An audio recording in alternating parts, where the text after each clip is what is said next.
आज की सबसे बड़ी खबर, भारत में ओमिक्रॉन के केसेस आए हैं। पूरा देश अलर्ट पर है और देशवासियों को सतर्क रहने के लिए कहा गया है। ओमिक्रॉन से जुड़ी हर खबर और हर पहलू के बारे में हम आपको बताएंगे, लेकिन पहले देख लेते हैं इस वक्त इस नए वेरिएंट को लेकर टॉप 10 खबरें हैं क्या। सबसे बड़ी खबर है, कर्नाटक में ओमिक्रॉन वेरिएंट के 2 मरीजों की पुष्टि हुई, जिसमें एक दक्षिण अफ्रीका से आया था। ओमिक्रॉन मरीज से कर्नाटक में 13 लोग प्राइमरी और 205 लोग सेकेंडरी कांटेक्ट में आए। उनमें से 5 लोग पॉजिटिव हैं। इनकी जीनोम सीक्वेंसिंग कराई जा रही है। भारत में अब तक ओमिक्रॉन 10 संदिग्ध यात्रियों की पहचान हुई है, जिनमें सैंपल्स की जीनोम सीक्वेंसिंग कराई जा रही है। रिस्क जोन देशों से आए अब तक 37 अंतर्राष्ट्रीय उड़ानें भारत आई हैं। इनमें 7,976 यात्री भारत आए हैं। अफ्रीकी देशों से 380 लोग पिछले दिनों ओडिशा आए, लेकिन सबकी जांच रिपोर्ट नेगेटिव आई है। ओमिक्रॉन दुनिया के 29 देशों में फैल चुका है। 373 मरीजों की पुष्टि हो चुकी है। भारत में हवाई अड्डों और बंदरगाहों पर विदेश से आने वाले हर यात्री की RT-PCR जांच जरूरी होगी। विदेश से आने वाले यात्रियों के नेगेटिव होने पर भी 7+7 डेज के लिए होम क्वारंटीन होना होगा। भारत में घरेलू हवाई सफर के लिए 72 घंटे पहले की RT-PCR रिपोर्ट या फिर फुल वैक्सीनेशन सर्टिफिकेट जरूरी होगा। रिस्क जोन देश से महाराष्ट्र आने वाले हवाई यात्रियों के लिए 7 दिनों का इंस्टीट्यूशनल क्वारंटीन जरूरी होगा। कोरोना के ओमिक्रॉन वेरिएंट को लेकर पूरी दुनिया में कंफ्यूजन है। अब भारत में भी टेंशन है, क्योंकि भारत के कर्नाटक में 2 मरीज मिल चुके हैं ओमिक्रॉन के। हालांकि इस वेरिएंट का असर क्या है, ये अभी तक पता नहीं चल पाया है। अभी तक विश्व स्वास्थ्य संगठन यानी WHO को सिर्फ इतना ही पता चला है कि ये वेरिएंट बहुत तेजी से फैलता है। ऐसे में ओमिक्रॉन की पूरी खबर समझें तो 4 चीजें दिखाई देती हैं। ओमिक्रॉन पर डर है, पूरी दुनिया सहमी हुई है। वैज्ञानिकों से लेकर डॉक्टरों और आम लोगों में कंफ्यूजन यानी भ्रम की स्थिति है। वायरस के इस वेरिएंट के खतरे का पूरा अंदाजा भी नहीं है, इसलिए पूरी दुनिया बहुत ज्यादा सतर्कता बरत रही है, जिसकी जरूरत भी है। ट्रैवल बैन जैसे फैसले लिए गए हैं। भारत जैसे देश में तो इन तीनों के अलावा ओमिक्रॉन पर सियासत भी शुरू हो चुकी है, और इसीलिए देश हित में हम आपको कोरोना के ओमिक्रॉन वेरिएंट की खबर से जुड़े हर पहलू पर के बारे में बताएंगे। लेकिन सबसे पहले देखिए कैसे पूरी दुनिया ओमिक्रॉन पर भ्रम और डर में है।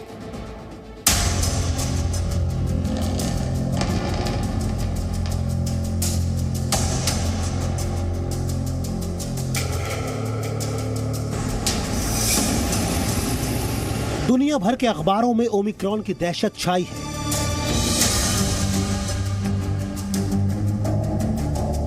दुनिया भर की सरकारों में नए वेरिएंट के आहट की चिंता है। दुनिया भर के लोगों में नए वेरिएंट के असर की आशंका है। Just going to have to stay here for 3 days in the Sydney airport. To stay for 72 hours. It was not our plans, not in our plans. We don't have all the information yet. The reality is it's a virus. We've got to learn to live with it. Can only go by assumptions at the moment. Omicron के डर का आलम यह है कि दुनिया भर के देश अफ्रीकन देशों से आवाजाही बंद करने लगे, अपनी सरहदें सील करने लगे। विश्व स्वास्थ्य संगठन को कहना पड़ा कि ट्रैवल बैन से ओमिक्रॉन का संक्रमण रोक पाना मुश्किल है। तब जाकर कुछ देशों ने सावधानी के उपाय बढ़ाए। फिर भी 26 नवंबर को 6 देशों में ओमिक्रॉन के मरीज थे। 30 नवंबर आते आते 14 देशों में ओमिक्रॉन पहुंच चुका था और 2 दिसंबर तक दुनिया के 29 देशों में ओमिक्रॉन पहुंच गया था। इससे जाहिर है कि ओमिक्रॉन के संक्रमण की दर सचमुच ज्यादा है और अब भारत भी इसकी जद में आ चुका है। पिछले 24 घंटे के अंदर हमारे देश में 2 ओमिक्रॉन वेरिएंट के केस हमारे इस नेटवर्क के द्वारा डिटेक्ट किए गए हैं कर्नाटक में। उसमें से एक केस 66 साल के एक मेल है, दूसरा केस 46 साल के एक मेल है। कर्नाटक में मिले ओमिक्रॉन के 2 मरीजों की खबर के बाद ओमिक्रॉन का डर भारत तक पहुंच चुका है, और ये डर इसलिए और अधिक है क्योंकि इस नए वेरिएंट के असर के बारे में अभी तक कुछ ज्यादा जानकारी नहीं मिल पा रही है। Fortunately, the virus passes in people, and the virus is in countries, in 23 countries now, and so that virus is available to many already. But travel bans do have a negative impact on the ability to ship samples out of a country. Omicron के असर को लेकर जानकारी और आंकड़ों का अभाव ही है, जिसकी वजह से पूरी दुनिया के लोगों के बीच और भी भ्रम की स्थिति बनी हुई है। हालांकि भारत सरकार ने एक बार फिर साफ किया है कि ओमिक्रॉन से बचने के लिए हमारे पास सिर्फ वही उपाय हैं जो पहले अपनाते आए हैं। वैक्सीन लगना हमारी बहुत इम्पोर्टेंट ढाल है, हमारी बहुत बड़ी प्रोटेक्शन है इस वेरिएंट के लिए, डेल्टा वेरिएंट के लिए, सब वेरिएंट्स के लिए। जिन टूल्स का इस्तेमाल करते हुए हमने इस पेंडेमिक की लड़ाई करी है, उन टूल्स को फिर हम पूरी तरह से इस्तेमाल करें, उसमें कोई भी कमी ना हो। भारत जैसे देश में ओमिक्रॉन की आहट इसलिए भी खतरे की बात है क्योंकि भारत के लोग कोरोना को लेकर बेफिक्र होते दिख रहे हैं। बाजारों में रौनक लौट आई है तो लोगों के चेहरों से मास्क भी गायब हो चुके हैं। ऐसे में अगर ओमिक्रॉन क्वारंटीन वाली चार दीवारी से बाहर निकल गया तो क्या होगा, ये सोचना भी डरावना है। ब्यूरो रिपोर्ट, जी मीडिया।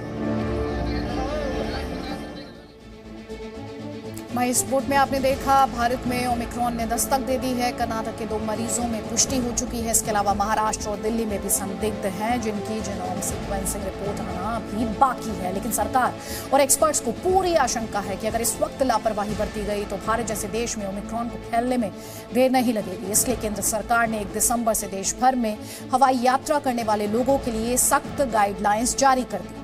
इसे लेकर घरेलू और विदेशी यात्रियों के लिए जरूरी नियम बनाए गए हैं। लेकिन हवाई यात्रा करने वाले यात्रियों ने जांच और क्वारंटीन के नियमों को लेकर तमाम उलझनों और परेशानियों की शिकायत करना शुरू कर दिया है।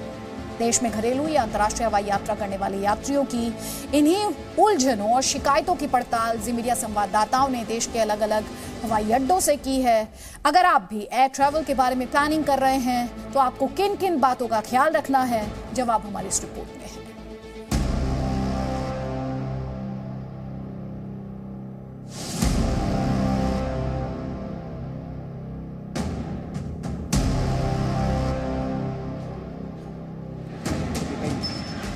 देश में ओमिक्रॉन घुस चुका है और हवाई यात्रा के जरिए ही पहुंचा है, लेकिन अब ये वेरिएंट और न फैले, इसलिए सरकार सतर्क है। हवाई अड्डों पर सख्त चौकसी और जांच पड़ताल की जा रही है। भारत सरकार ने हवाई सफर को लेकर जो गाइडलाइंस जारी की है उसके मुताबिक भारत में घरेलू हवाई यात्रा के लिए भी फुल वैक्सीनेशन सर्टिफिकेट या 72 घंटों के अंदर की RT-PCR रिपोर्ट जरूरी है। आशंका वाले 11 देशों से आ रहे यात्रियों के लिए एयरपोर्ट पर RT-PCR टेस्ट कराना जरूरी है। गैर आशंका वाले देशों से आ रहे 2% यात्रियों का भी एयरपोर्ट पर ही RT-PCR टेस्ट जरूरी है। टेस्ट रिपोर्ट आने तक करीब 5 से 6 घंटे तक विदेश से आने वाले यात्रियों को हवाई अड्डे पर ही रहना है। हवाई अड्डे पर हो रही इस जांच पड़ताल से यात्रियों को कुछ परेशानी भी हो रही है, क्योंकि हवाई अड्डे पर जांच के लिए उतना स्टाफ अभी तक नहीं है, जिस वजह से थोड़ी देर हो रही है। जो लोग विदेशों से यात्रा करके भारत आ रहे हैं उन्हें कहीं ना कहीं समस्याओं का सामना करना पड़ रहा है, क्योंकि प्रोटोकॉल्स जो हैं वो फॉलो करने पड़ रहे हैं और समय बहुत लग रहा है एयरपोर्ट पे आने के बावजूद उन्हें बाहर निकलने में। मैं बार्सिलोना से आ रही हूँ और जहाँ पे हमें वेट करानी पड़ी बहुत ज़्यादा। हम 8:55 में उतर गए थे जहाज, तो हमें बोलते हैं आपको सीधा दोबारा PCR कराना पड़ता है और हमने बोला कि नहीं, हमने PCR करा चुके हैं। वो बोलते हैं कि नहीं, दोबारा कराना पड़ेगा। बहुत तंग हो गया। क्या किया गया आपके साथ? यहाँ आते सारे बोलते हैं जब लाइन से उतरे हैं आपका टेस्ट होगा, एक साइड से खड़े जो। जब हम टेस्ट वहाँ करा के आए फिर यहाँ करने का क्या फायदा है? आप टेस्ट कराइए, बट आप प्राइजेस को तो थोड़ा डिक्रीज कीजिए ना। हालांकि सरकार की सलाह ये भी है कि RT-PCR रिपोर्ट नेगेटिव आने के बाद भी विदेश से आ रहे लोगों को 14 दिन तक संयम से ही घर में ही क्वारंटाइन रहना चाहिए। अगर उनका टेस्ट नेगेटिव आता है तो हम उनसे रिक्वेस्ट करेंगे कि वह होम क्वारंटाइन में 7 दिन रहें और 7 दिन होम क्वारंटाइन में रहने के बाद 8वें दिन फिर से रीटेस्टिंग कराएं। इसी के साथ ही फिर अगर उनका वहां पर भी नेगेटिव आता है तो वायरस का इंक्यूबेशन पीरियड क्योंकि 14 दिन माना जाता है, तो हमने उनसे रिक्वेस्ट की है कि उसके बाद भी 7 दिन नेगेटिव होने के बाद भी, यानी कि पूरे 14 दिन के पीरियड के लिए वो सेल्फ मॉनिटरिंग की उस स्थिति में रहें। ये इसलिए भी जरूरी है क्योंकि कर्नाटक में जो ओमिक्रॉन मरीज मिले हैं वो दक्षिण अफ्रीकी नागरिक हैं। ऐसे में बेंगलुरु हवाई अड्डे पर अब ज्यादा सख्ती शुरू कर दी गई है।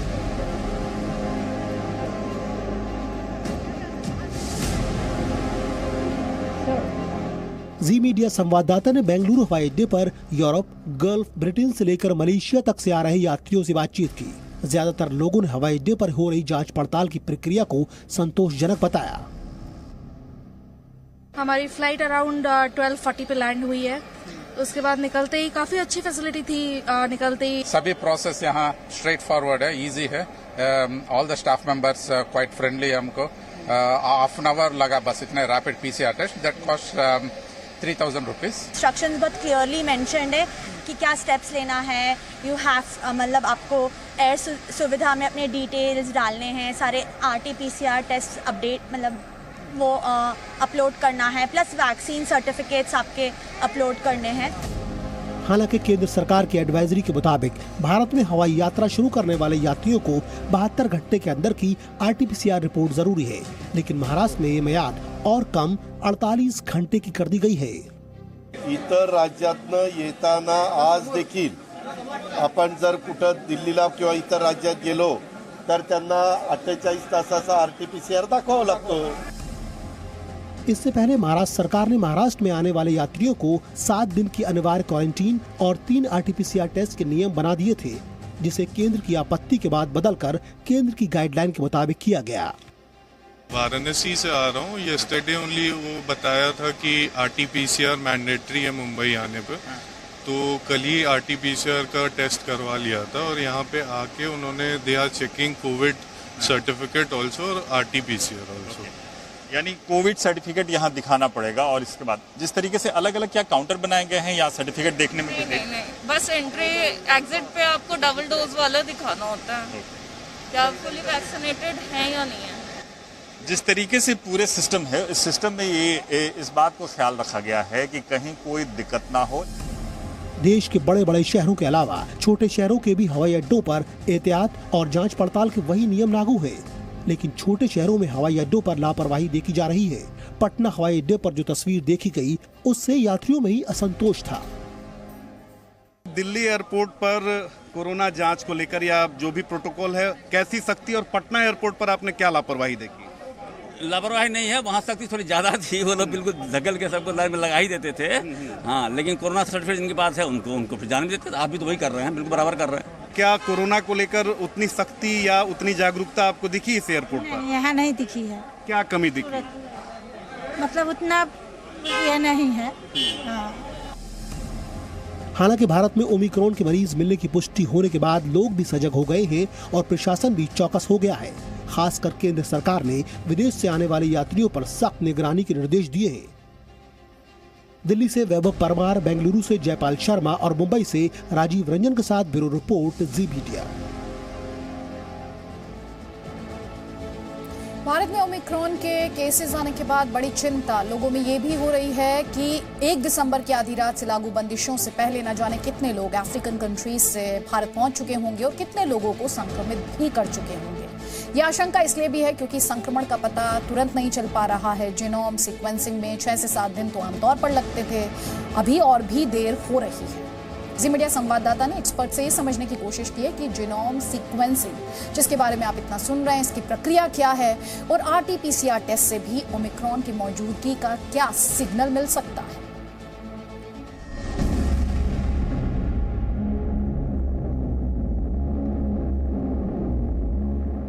भारत में ओमिक्रॉन के संदिग्ध मरीज मुंबई से लेकर दिल्ली तक हैं, लेकिन पुष्टि केवल कर्नाटक के मरीजों में हो सकी है, क्योंकि ओमिक्रॉन के संक्रमण की पुष्टि के लिए वेरिएंट के जीनोम सीक्वेंसिंग की जरूरत होती है। भारत में जीनोम सीक्वेंसिंग बहुत कम केंद्रों पर होती है, लेकिन दिल्ली के लोकनायक जयप्रकाश नारायण और LBS अस्पतालों में जीनोम सीक्वेंसिंग की 2 मशीनें लाई गई हैं। अब दिल्ली के पास अपनी एक नहीं 2 ऐसी मशीन्स और लैब्स हैं जहां पर कोरोना वायरस की जीनोम सीक्वेंसिंग हो सकती है। तो कोरोना वायरस देश में फैल तो रहा है, लेकिन वायरस का कौन सा प्रकार फैल रहा है उसको पता लगाने का काम ये जीनोम सीक्वेंसिंग के जरिए होता है और वो काम ये मशीन करेगी। हमारे साथ डॉक्टर सुरेश कुमार हैं। सर, ये जो मशीन है, अगर लोगों को हम आम भाषा में समझाएं कि ये क्या बताती है और कितनी अहम है ये मशीन? सीक्वेंसिंग के जरिए ही, सीक्वेंस के बाद ही हमें पता चलता है कि कोविड का कौन सा वायरस अभी करंटली सिटी में या आपके जो भी सराउंडिंग है वहाँ पर है। तो पहले हम पेशेंट्स का RT-PCR करते हैं, RT-PCR के बाद उसका RNA निकालते हैं, RNA के बाद वो यहाँ पे सीक्वेंसिंग के लिए आता है। दावा है कि इन मशीनों की मदद से एक दिन में 10 सैंपल्स की जांच की जा सकती है, लेकिन इसकी क्षमता बढ़ाई जाए तो एक दिन में 30 से 40 सैंपल्स की जांच की जा सकती है, लेकिन फिर पूरी रिपोर्ट आने में 3 से 4 दिन का वक्त लग ही जाता है।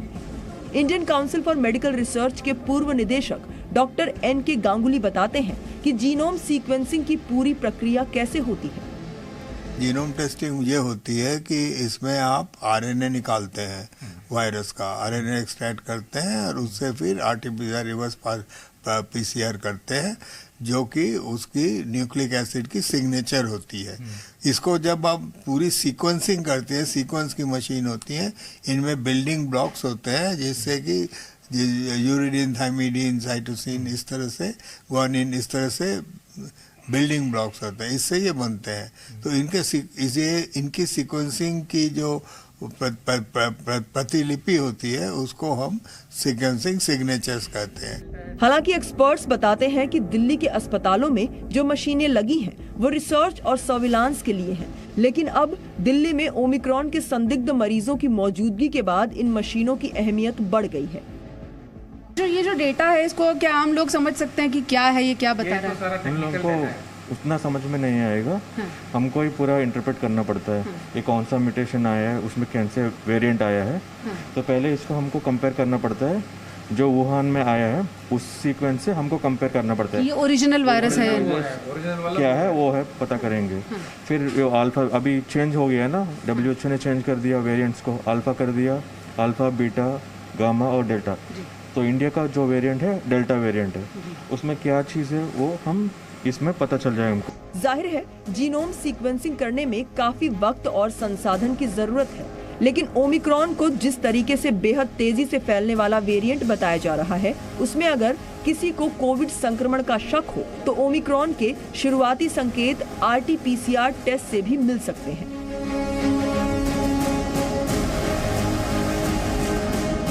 वैज्ञानिकों के मुताबिक कोरोना वायरस के ओमिक्रॉन वेरिएंट की पहचान के संकेत RT-PCR टेस्ट में भी मिल सकते हैं। वैज्ञानिकों का मानना है कि ओमिक्रॉन वायरस की जीन्स में से S जीन अगर गायब मिल रहा है तो ओमिक्रॉन वेरिएंट की आशंका बढ़ जाती है। विश्व स्वास्थ्य संगठन का कहना है कि PCR टेस्ट करने वाले ज्यादातर लैब्स को पता चल जाता है कि वायरस के 3 जीन्स में से एक जीन का पता नहीं चल रहा। इसे S जीन ड्रॉप आउट या S जीन टारगेट फेल्योर कहा जाता है और ये ओमिक्रॉन के संक्रमण का संकेत हो सकता है। हालांकि अब इसे लेकर भी चर्चा चलने लगी है कि भारत में जिन टेस्ट किट्स के जरिए जांच की जा रही है वो जांच के दौरान वायरस की S जीन को टारगेट करते हैं या नहीं। शिवांक मिश्रा के साथ पूजा मक्कड़, जी मीडिया, दिल्ली। ओमिक्रॉन भारत पहुंच चुका है, फैलने का खतरा भी है। ऐसे में 2 बातें याद रखना जरूरी है। एक तो कोविड प्रोटोकॉल का पालन सख्ती से किया जाना चाहिए और दूसरा अगर संक्रमण की आशंका हो तो RT-PCR जांच कराना है और क्वारंटीन होना है, क्योंकि अभी दक्षिण अफ्रीका के डॉक्टर्स को भी ये बात नहीं पता कि इस ओमिक्रॉन वेरिएंट का असर क्या होगा। वैसे प्रिटोरिया से एक दिन पहले खबर ये आई थी कि छोटे बच्चे भी बीमार पड़ रहे हैं।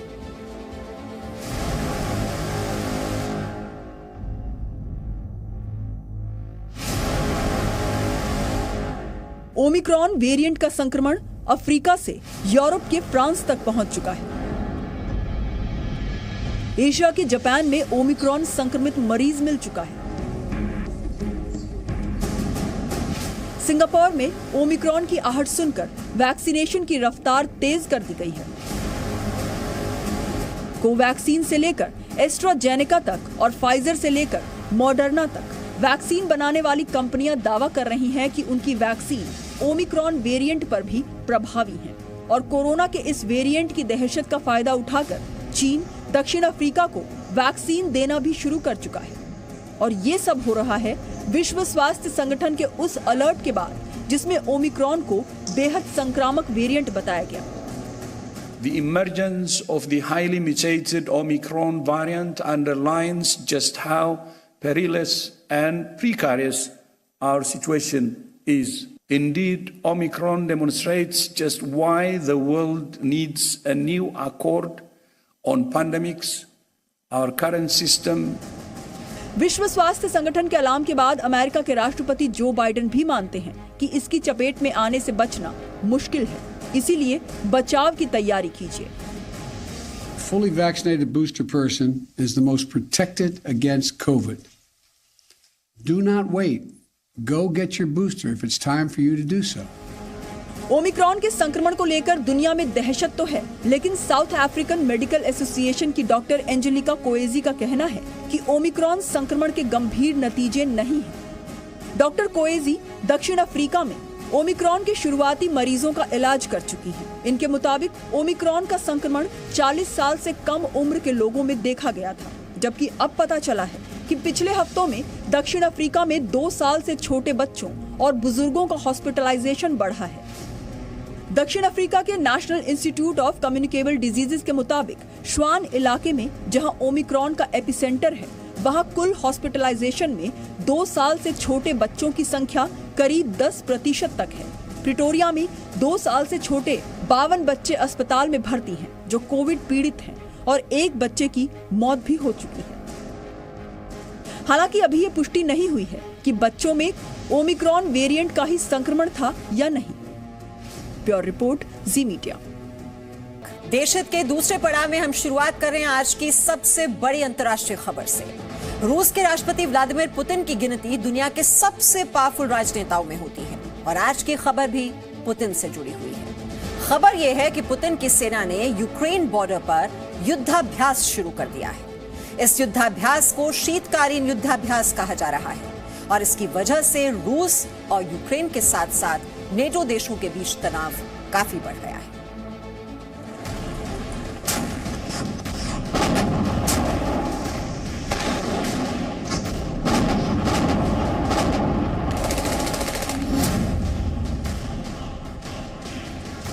जल, थल और नभ में सैन्य कौशल दिखाते रूस के इन सैनिकों को देखिए। सर्द मौसम में टैंक से अग्नि के गोले बरसा रहे हैं, पानी में टैंक को स्पीड बोट की तरह दौड़ा रहे हैं, कंधे पर रॉकेट लॉन्चर से सटीक निशाना लगा रहे हैं। एयर ट्रूपर्स का दस्ता अपना दमखम दिखा रहा है। बर्फ के पहाड़ पर जंग की जोर आजमाइश चल रही है। पानी में युद्धपोत से अग्नि वर्षा की जा रही है और आसमान में लड़ाकू विमानों का मेला लगा है।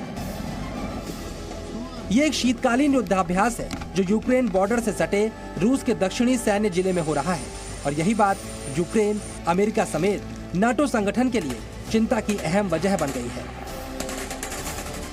नाटो 30 देशों का संगठन है जिसमें अमेरिका और ब्रिटेन भी शामिल है। नाटो का गठन साल 1949 में हुआ था और इसका मकसद था सोवियत संघ के दबदबे को खत्म करना। यूक्रेन नाटो में शामिल नहीं, लेकिन उसे नाटो का समर्थन हासिल है और इसलिए जब रूस और यूक्रेन के बीच तनाव बढ़ता है तो ये सिर्फ 2 देशों का तनाव नहीं रह जाता, बल्कि रूस और 30 देशों के बीच का तनाव बन जाता है। नाटो कहता है कि यूक्रेन बॉर्डर पर रूस युद्धाभ्यास न करे, जबकि रूस कहता है वो अपनी सीमा में युद्धाभ्यास कर रहा है और इससे किसी को घबराने की जरूरत नहीं है। नाटो के महासचिव जेंस स्टोलनबर्ग ने रूस को चेतावनी दी कि वो यूक्रेन के खिलाफ अगर ताकत दिखाता है तो उसे भारी कीमत चुकानी होगी और रूस का कहना है कि यूक्रेन में नाटो लक्ष्मण रेखा पार न करे। एक्सरसाइजेस रशिया कर रहा है उक्रेन के बॉर्डर्स पे, इसे भी एक आप प्रेशर टैक्टिक्स ही मान सकते हैं कि रशिया का मैसेजिंग है नाटो और यूरोपियन यूनियन और अमेरिका के लिए कि वो उक्रेन में किसी भी तरीके से बाहर के इन्फ्लुएंस को नहीं बढ़ने देगा। यूक्रेन बॉर्डर पर चल रहे रूस के युद्धाभ्यास में 10,000 सैनिक शामिल हैं। रूस के रक्षा मंत्रालय के मुताबिक ऐसे सैन्य अभ्यास लगातार जारी रहेंगे। 6 अलग अलग जगहों पर 30 से ज्यादा प्रशिक्षण मैदानों में सैन्य अभ्यास करने की योजना है। अब सवाल ये है कि यूक्रेन को रूस से डर क्यों लगता है? रूस का अपने पड़ोसी देश यूक्रेन से विवाद क्या है और ये विवाद क्यों है? तनाव का मुख्य कारण उक्रेन की नाटो, अमेरिका और यूरोपियन यूनियन के साथ बढ़ती हुई नज़दीकियां हैं। गौरतलब है कि जब 2008 में नाटो ने इस बात की घोषणा करी कि आने वाले दिनों में उक्रेन नाटो का मेंबर बनेगा, तब से रशिया इस बात को लेकर बहुत नाराज है। कुछ महीने पहले भी यूक्रेन बॉर्डर पर रूस ने युद्धाभ्यास किया था। तब भी यूक्रेन और नाटो देशों ने कड़ा ऐतराज जाहिर किया था और इस बार भी नाटो ने चेतावनी दी है, लेकिन रूस के राष्ट्रपति व्लादिमीर पुतिन चेतावनी की चिंता नहीं करते। ब्यूरो रिपोर्ट, जी मीडिया। तो नेटो के गठन का मकसद तो आप समझ गए, लेकिन सोचिए अगर रूस और नेटो देशों के बीच युद्ध शुरू हो गया तो क्या होगा? कौन कितना पावरफुल होगा? रूस के पास 10 लाख सैनिक हैं, जबकि नेटो के पास 35 लाख से ज्यादा सैनिक हैं। नेटो में कुल 30 देश हैं और हमारे पास नेटो के 27 देशों की सैन्य शक्ति का आंकड़ा मौजूद है और इसी आधार पर हम आपको ये जानकारी दे रहे हैं। ग्लोबल फायर पावर 2021 की रिपोर्ट के मुताबिक रूस के पास 789 लड़ाकू विमान हैं, जबकि नेटो के पास 3539 लड़ाकू विमान हैं। रूस के पास 13,000 टैंक हैं और नेटो के पास 14,000 टैंक हैं। यहां मामला बराबरी का है। सबमरीन की बात करें तो रूस 64 और नेटो के पास 147 सबमरीन है। इसके अलावा रूस के पास 1 एयरक्राफ्ट कैरियर है तो नेटो के पास 17 एयरक्राफ्ट कैरियर है। बात चूंकि रूस की हो रही है तो आपको रूस से आया एक वीडियो दिखा देते हैं। रूस की राजधानी मॉस्को में तेज बर्फीली हवाएं बह रही हैं और इन तेज बर्फीली हवाओं में आप कुछ लोगों को भी देख सकते हैं। हालात इतने खराब हैं कि चारों तरफ बस बर्फ ही बर्फ नजर आ रही है। कहीं सड़कों पर बर्फ के बीच गाड़ियां दबी हैं तो कहीं मशीन की मदद से सड़कों से बर्फ हटाई भी जा रही है। लेकिन इस बीच कुछ लोग ऐसे भी हैं जो मौसम का जबरदस्त लुत्फ उठा रहे हैं।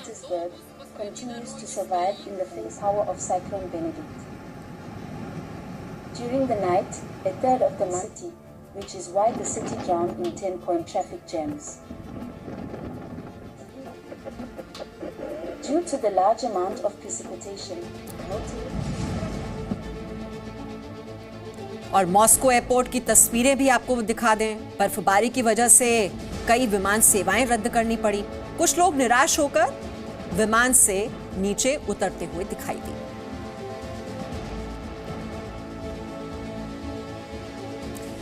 आर्टिफिशियल इंटेलिजेंस का इस्तेमाल तकनीक के मामले में दुनिया को और आगे ले जाने के लिए किया जाता है, लेकिन चीन एक ऐसा देश है जिसके लिए आर्टिफिशियल इंटेलिजेंस का मतलब जेम्स बॉन्ड है। यानी AI, आर्टिफिशियल इंटेलिजेंस का इस्तेमाल वो ज्यादा से ज्यादा दूसरे देशों की जासूसी के लिए करना चाहता है। ये दावा ब्रिटेन की विदेशी खुफिया एजेंसी MI6 के प्रमुख रिचर्ड मूर ने किया है। उन्होंने चीन के साथ रूस का नाम लेते हुए कहा कि ये दोनों देश जासूसी की दुनिया में नंबर 1 बनना चाहते हैं और अगर ऐसा हुआ तो ये विश्व सुरक्षा के लिए बहुत ही खतरनाक होगा।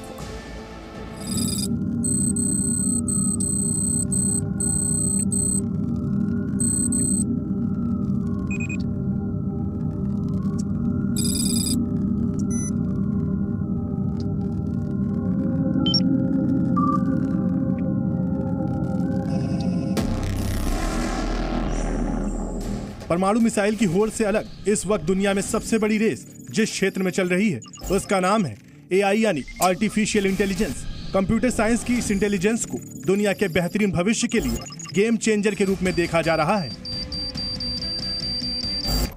भारत, अमेरिका और ब्रिटेन जैसे देश AI का इस्तेमाल अपनी और विश्व की सुरक्षा को ध्यान में रखते हुए करना चाहते हैं, लेकिन चीन पर आरोप है कि वो आर्टिफिशियल इंटेलिजेंस का इस्तेमाल दुनिया की जासूसी कराने के लिए कर रहा है। आने वाले समय में चीन AI की बदौलत दुनिया में जासूसी का नया बादशाह बन सकता है और अगर ऐसा होता है तो यह विश्व के लिए खतरनाक होगा।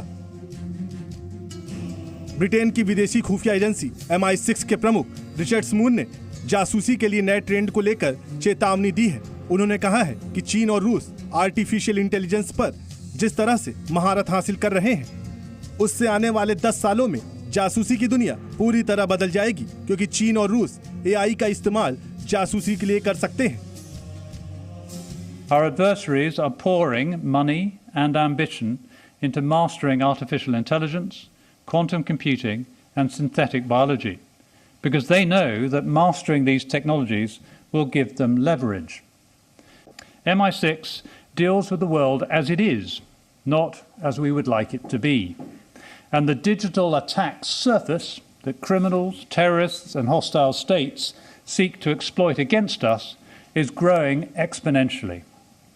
According to some assessments, we may experience more technological progress in the next 10 years than in the last century, with a disruptive impact equal to the Industrial Revolution. Artificial intelligence में अभी अमेरिका पहले number पर और Britain दूसरे number पर है। चीन की कोशिश एआई में किंग बनने की है। चीन के राष्ट्रपति शी जिनपिंग कह चुके हैं कि चीन 2030 तक आर्टिफिशियल इंटेलिजेंस में विश्व की महाशक्ति बनना चाहता है।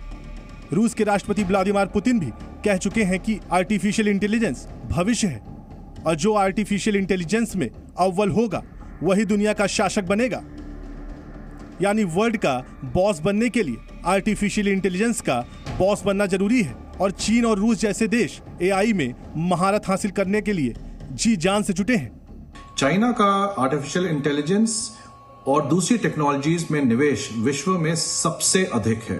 फोकस तरीके से उन्होंने अपना एक्शन प्लान को इम्प्लीमेंट किया, लेकिन बाकी जो विश्व है भारत को मिला के ज्यादा पीछे नहीं है। आर्टिफिशियल इंटेलिजेंस एस्पियोनाज में कई तरह से यूज हो सकता है। इंटेलिजेंस गैदरिंग, उसका एनालिसिस, प्रिडिक्शन, पैटर्न फाइंडिंग, बहुत सारी चीजों में आर्टिफिशियल इंटेलिजेंस यूज हो सकता है। चीन आर्टिफिशियल इंटेलिजेंस का इस्तेमाल अपने ही नागरिकों की निगरानी के लिए कर रहा है। चीन की कोशिश एआई के जरिए दूसरे देशों की संप्रभुता और सुरक्षा को कमजोर करने की है और हाल में चीन की ओर से जासूसी के मामले लगातार बढ़ रहे हैं। अब सवाल है कि एआई के लिए किस तरह की जासूसी हो सकती है और भारत को इससे बचने के लिए क्या करना होगा।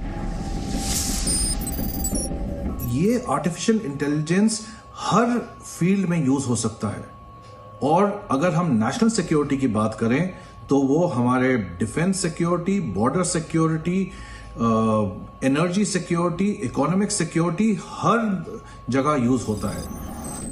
कल्पना कीजिए कि अगर चीन जैसा विस्तारवादी देश आर्टिफिशियल इंटेलिजेंस की रेस जीत जाता है तो क्या होगा। ब्यूरो रिपोर्ट, जी मीडिया।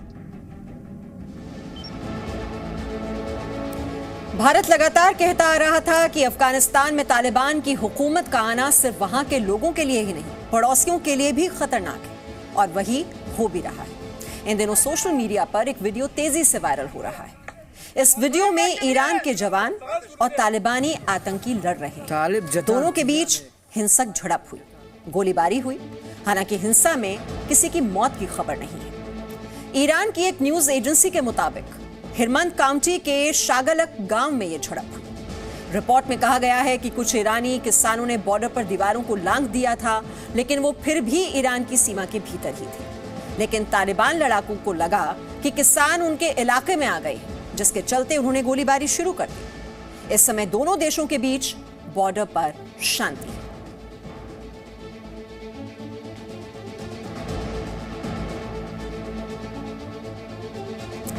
और अब आगे बढ़ते हैं। दुनिया का सबसे महंगा शहर कौन सा है? इजराइल का तेल अवीव। अब आप सोच रहे होंगे कि तेल अवीव में ऐसा क्या है कि वो दुनिया का सबसे महंगा शहर है। रिपोर्ट देखिए।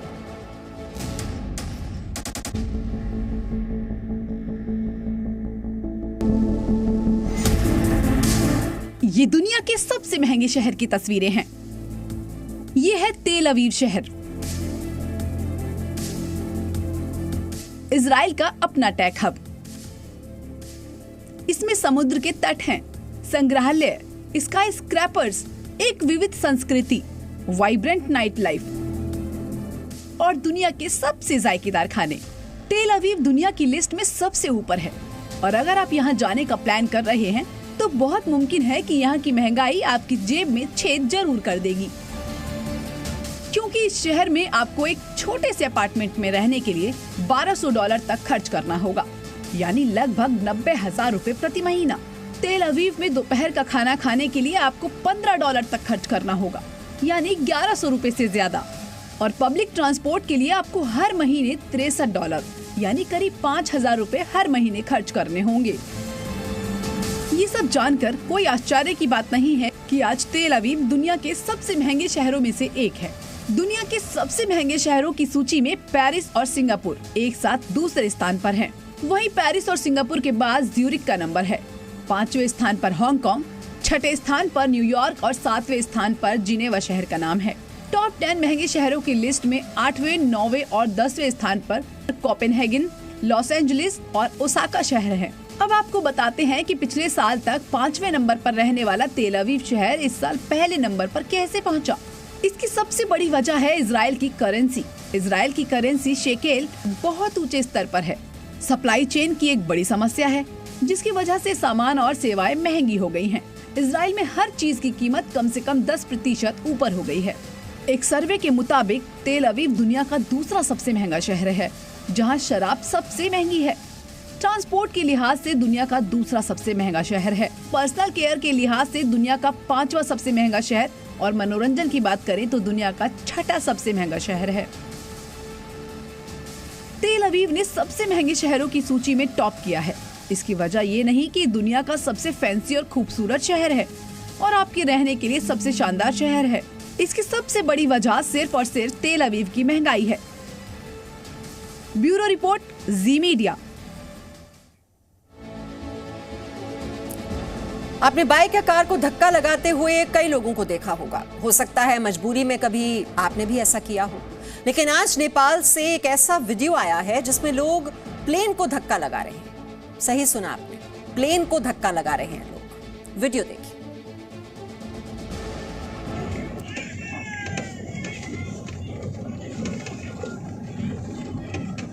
ये तो तय है कि आपने ऐसी तस्वीर पहले देखी ही नहीं होगी। पूरा विमान लोगों से घिरा हुआ है। 1 2 3 4 5 6 7 8 9 10 11 12 13 14।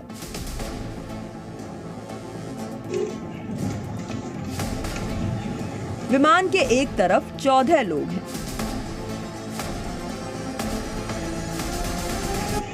और बाकी दूसरी तरफ से विमान को धकेलने में अपनी हिस्सेदारी दर्ज कर रहे हैं।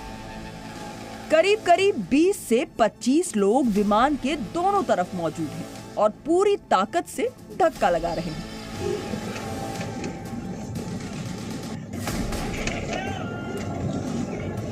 अब जरा इसके पहिए पर तो गौर कीजिए। 1 2 3 4 शख्स, 4 लोग तो प्लेन के एक टायर को घुमाने में जुटे हैं। विमान के पीछे एक शख्स ऐसे भी थे जो मुस्कुराते हुए इस मेहनती काफिले के साथ सिर्फ चल रहे थे। इन जनाब की मुस्कान ही इस तस्वीर की सच्चाई है। बात ही कुछ ऐसी है। रनवे पर विमान को धक्का लगाया जा रहा है। लोग हवाई सफर करते हैं सहूलियत से कहीं पर जल्दी पहुंचने के लिए, लेकिन यहाँ तो यात्रियों को ही प्लेन में धक्का लगाना पड़ गया।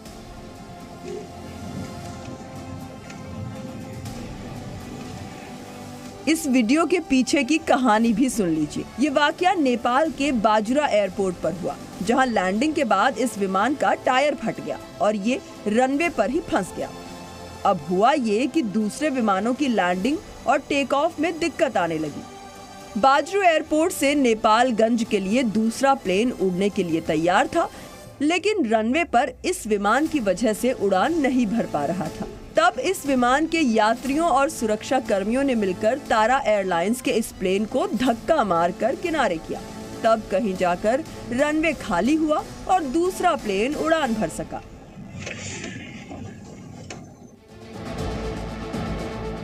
दिलचस्प तस्वीर है, ऐसा भी होता है। Presenting B News app available on Google Play and App Store. Download it now.